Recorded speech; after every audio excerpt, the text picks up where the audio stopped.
Himbauan dari penyuluh pertanian di Desa El Sidoharjo, Kecamatan Tugumulyo, Kabupaten Musirawas, telah memberikan himbauan kepada petani padi agar menanam padi secara serempak sesuai dengan jadwal yang telah ditetapkan. Penanaman padi yang tidak serempak rentan terhadap serangan hama. Hal ini menjadi perhatian serius karena berpotensi merugikan tidak hanya petani, tetapi juga masyarakat sekitar. Petugas penyuluh pertanian di Desa El Sidoharjo Sudarmoko telah memberikan himbauan kepada petani agar menanam padi secara serempak sesuai dengan jadwal yang telah ditetapkan.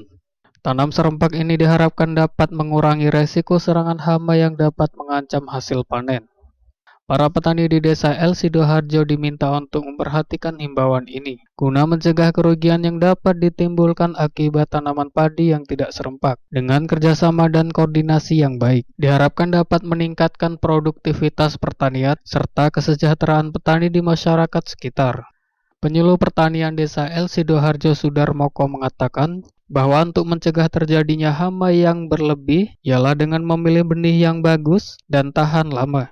Juga petani harus tanam padi dengan serentak. Kembali Sudarmoko menyampaikan harapan ke depannya, semoga hasil panen padi di petani Musirawas dapat panen bagus dengan hasil yang maksimal. Cara untuk mencegah hama itu dengan tanam serentak, Pak ya? Ya, tanam serentak, ya minimal yang satunya benih yang tahan, tanam serentak. Itu yang diinformasikan ke petani. Itu disosialisasi Ya. terus, Pak ya? Pak, harapannya Pak kepada petani, Pak?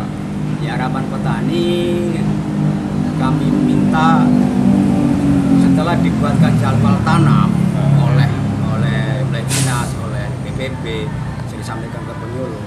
Ya kami sebenarnya minta ya cepat-cepatlah karena sekarang ini beras mulai mahal kan, mulai mahal, sedangkan keadaan pancaroba iklim ini sekarang ini kita tidak bisa menentukan kan.